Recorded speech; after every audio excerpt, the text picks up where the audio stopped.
Let us enter this singular world where mysterious works arouse our curiosity.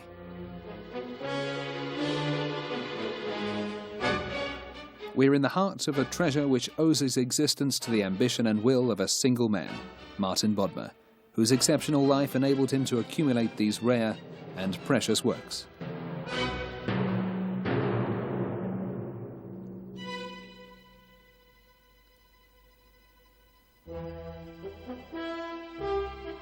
This spiritual edifice contains writings of power, knowledge, faith and art, which testify to the greatness of man's soul and to the creative force mankind has attained through its long intellectual evolution. These artifacts and books reveal civilization's highest age-old achievements. Bequeathed to humanity, this collection is carefully conserved at the Martin Bodmer Foundation Museum in Coligny, near Geneva. Conceived in 1999 by the Swiss architect Mario Botta. Its daring architecture is, as Botta himself says, a kind of underground coffer. Some will see it as a jewel box, others as an underground chapel for the contemplation and admiration of timeless treasures.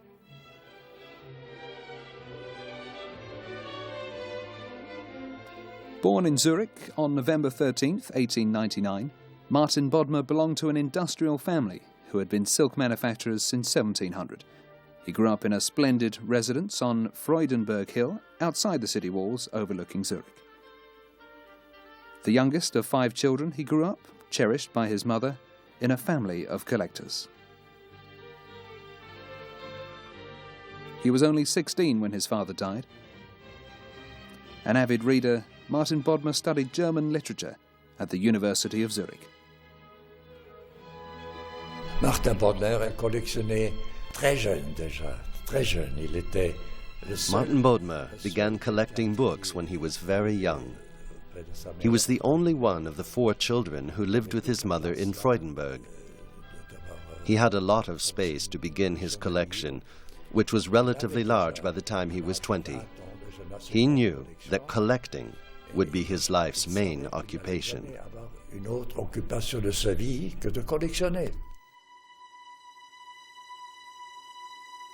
Having good taste and a strong interest in books, he bought his first works early on.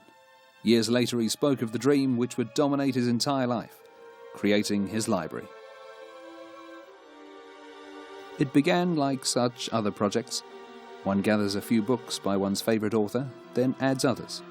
Sometimes it might be a gift, sometimes a caprice bought with a schoolboy's allowance. I was 15 when I bought my first book, Shakespeare's The Tempest, illustrated by Dulac. I saw it in a store window and couldn't help going by again and again to look at it. Then, getting up my courage, I asked the price. 30 Swiss francs. I only had 29. The bookseller sold it to me while reminding me not to forget my debt.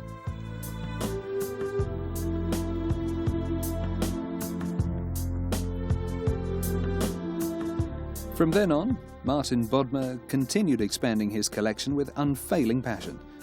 The family fortune supplied the necessary means to help him achieve his goal. His mother, Mathilde Surly, played an important role in his infatuation with literature and interest in collecting books. She encouraged him and offered substantial help for his project.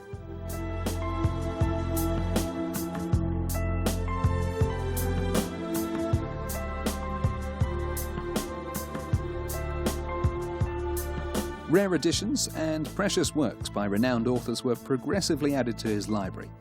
Moderately at first, yet with increasing precision, Martin Bodmer collected documents which have influenced our past and played key roles at certain periods. Maintaining his high standards, he obtained texts as close to the originals as possible.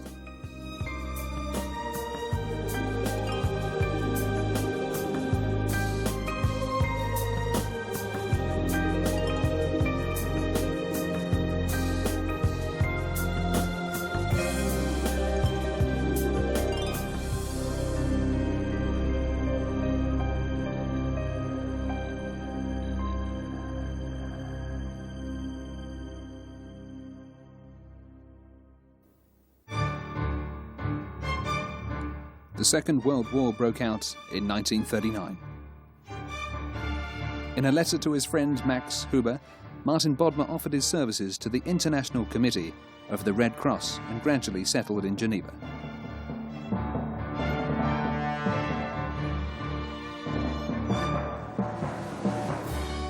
He became a committee member in 1940, went on to become a member of the Directorate, Vice President, then Acting President. He was in charge of the press, radio, information services and developed the concept of intellectual aid, a service whose role was to obtain reading material for prisoners of war. Approximately 1.5 million books for entertainment, education and moral comfort were collected and distributed to prisoners. The project was not limited to the setting up of libraries in the camps. Supervised by Oxford University, the Canadian Red Cross printed university-level courses for student groups in the Offlags. Exams, which took place in the camps, were to be validated at the end of the war.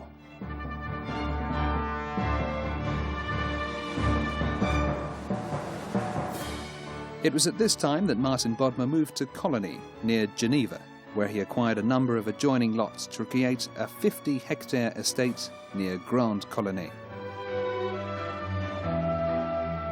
But he still had to bring his collection from Zurich. He asked the architect Charles van Belsham to construct 2 classic-style pavilions on the edge of his property. He now possessed the necessary infrastructure to develop his collections. His library was transferred to Colony in 1949.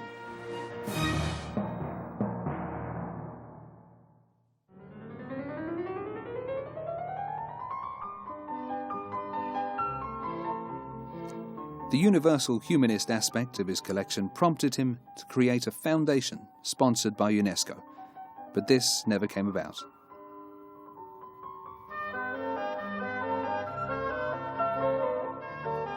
The foundation, in its present form, saw the light of day in extremis on February 26, 1971.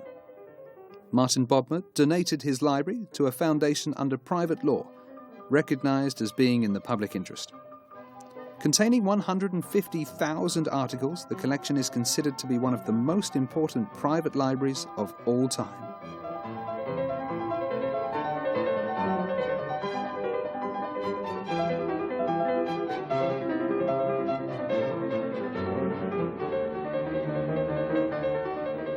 Martin Bodmer died on March 22, 1971. The Foundation's goal is to maintain, develop and promote the collection. In order to best preserve this universal heritage, Professor Charles Mellard, along with the Foundation Council, which he presided over, decided to create a new exhibition and archive centre.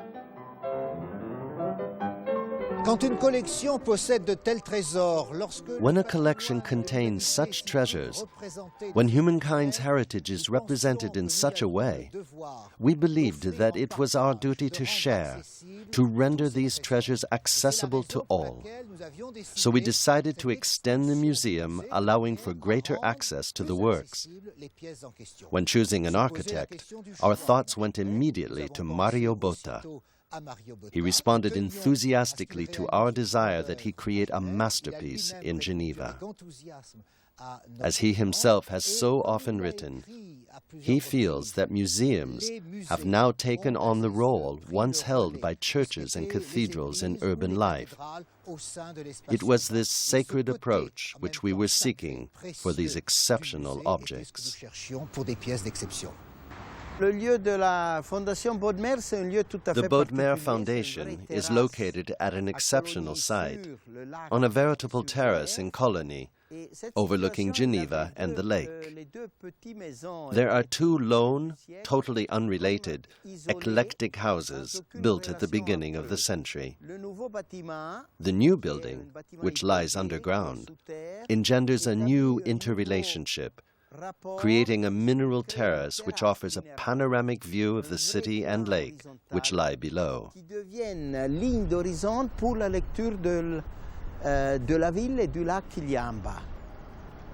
The necessary funds for the project still had to be found.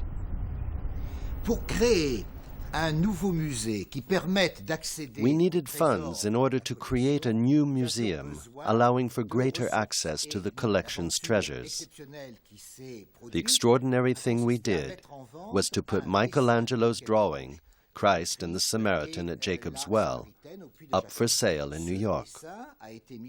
The money from this exceptional sale paid for the entire museum and enabled us to move from Michelangelo to Mario Botta.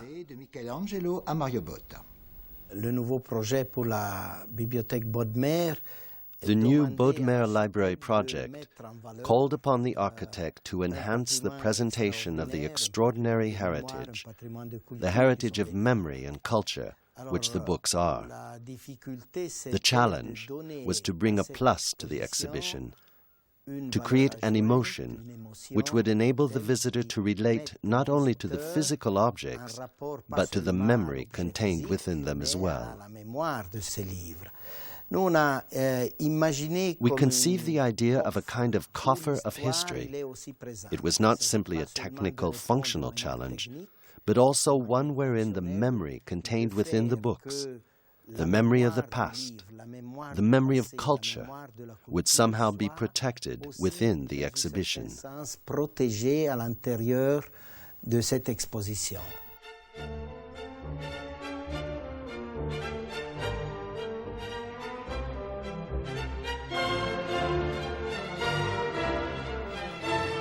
3 years in the making, the Martin Bodmer Museum was inaugurated on November 21st, 2003. The Bodmeriana opened its doors for the public to discover the treasures of this mythical collection. The current president is the distinguished collector, Monsieur Jean Bonnat. Professor Mailer is now director. An innovative technical infrastructure assures optimal conditions for conservation, while keeping in mind the visitor's comfort as well as the security needs for the objects on display. Each showcase is equipped with a thermohygrometric control system. Lighting, through optic fiber clusters hidden in the showcase itself, is connected to a system which detects human presence and reduces exposure time for articles which are particularly sensitive to light. A support system was created to eliminate pressure on or deformation of open books.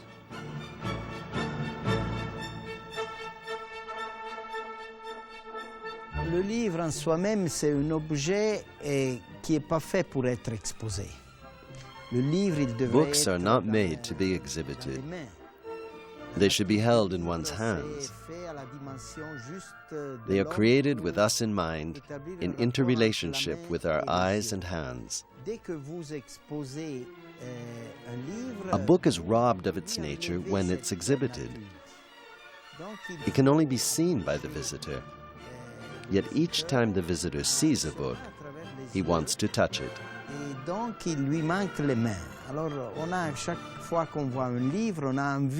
It was difficult for me to simply exhibit the books.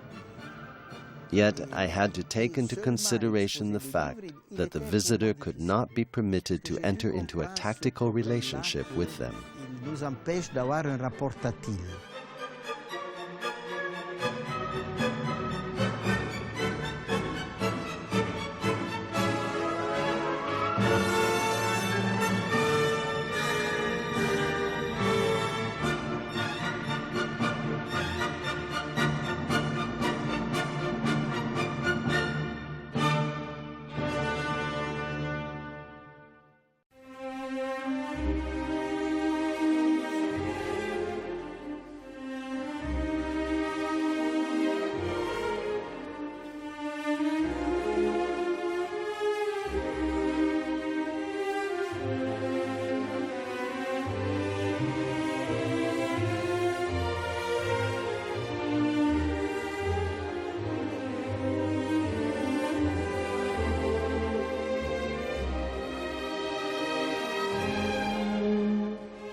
Martin Bodmer studied German literature, which is largely represented, Goethe in particular.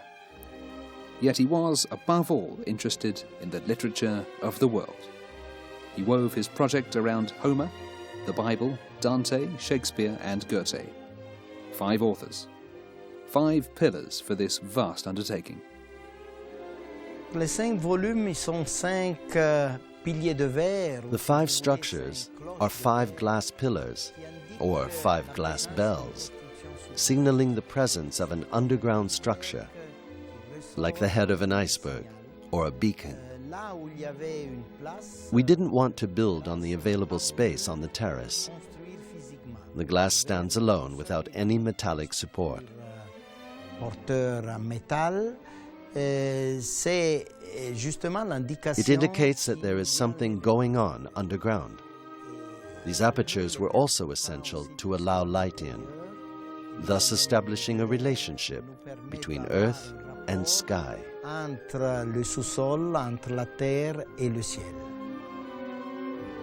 Beyond the story it relates, a book has its own history, experience, or journey.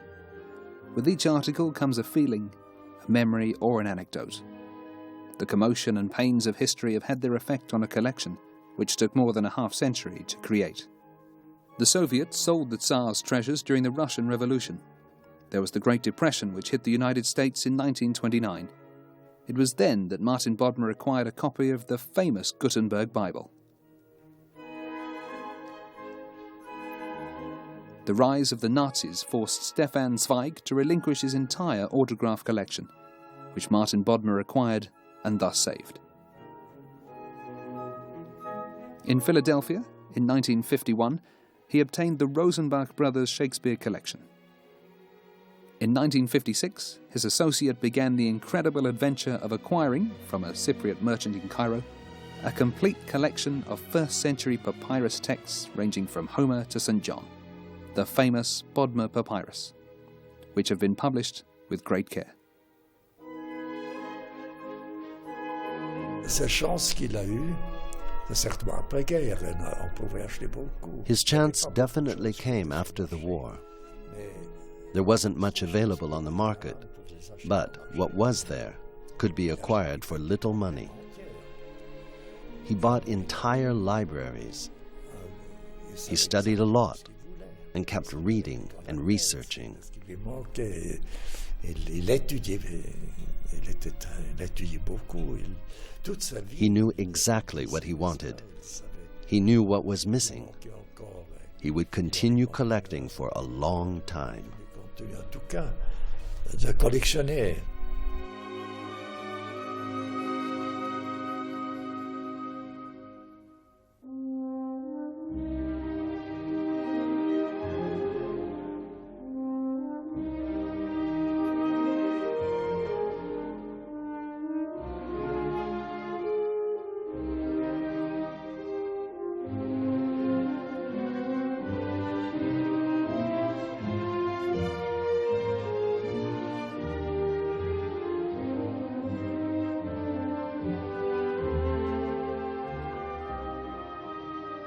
Martin Bodmer m'a une fois dit, ma collection. Martin Bodmer once said to me, "My collection is not constituted as well as the Morgan libraries, yet it is more complete." The Morgan Library possessed more illuminated manuscripts, but that didn't interest Martin very much. He also possessed a few. Once I said to him, "These illuminated manuscripts are so beautiful," and he answered, "Oh, if I find one illustrated by Fouquet or someone similar, I'll buy it. But why collect more? There are more interesting things lacking in my collection." Des lacunes de ma collection qui m'intéressent davantage.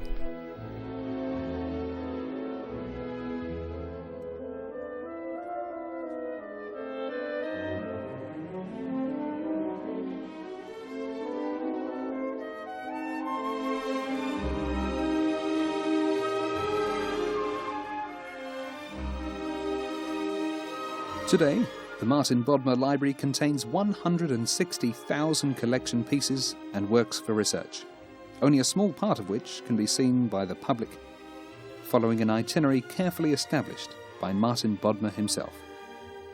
Moving through the museum, the visitor follows humanity's intellectual journey through the ages and various civilizations.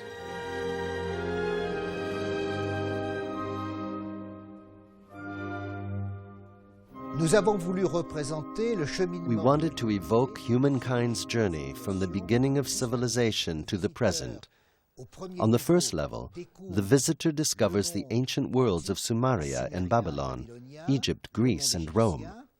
then the Bible and Christianity, followed by the Middle Ages and the Renaissance. And finally, the end of the first level is devoted to Oriental traditions and dialogue between the cultures and religions of the East and the West. As we move down, the second level presents the great work of Shakespeare and the classical centuries. Then the 18th century, Les Lumières with Goethe, who, for Martin Bodmer, was the cornerstone of his foundation. Then we come to the history of science, and with the 19th and 20th centuries, we end with the romantic soul and its dream up to modern times.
The Foundation continues to exist thanks to its own funds, as well as government support and donations from institutional and private sponsors. The Foundation pursues its policy of acquiring new articles.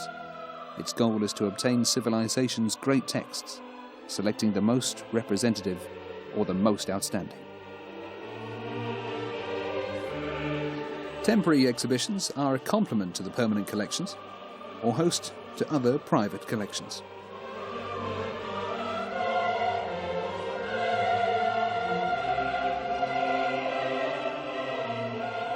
Presentations, book signings by contemporary authors, as well as public lectures, have become regular events.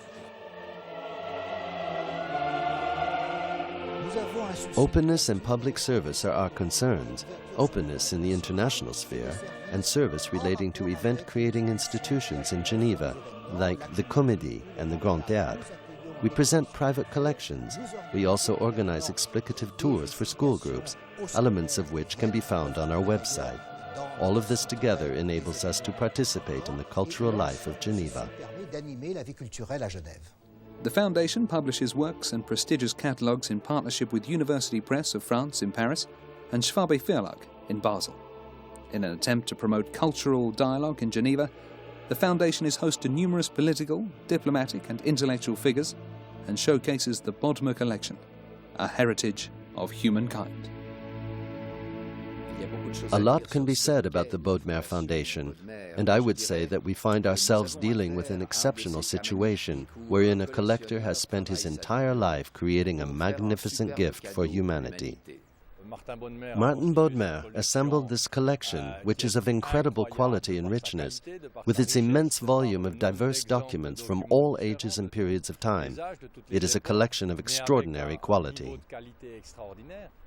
I believe that one visits this exhibition feeling proud to be a member of humankind and, at the same time, with a sense of humility in the presence of so many extraordinary things. It is my feeling that it's based on the very philosophy of the collection, which reveals the history of civilization through texts which have been extremely important at crucial moments in the cultural, spiritual, scientific, and artistic history of mankind. It is a museum which was built for a collection, yet not just any collection. It is a museum built to create dialogue between the written and the figurative, and I find this to be a truly passionate, intellectual approach.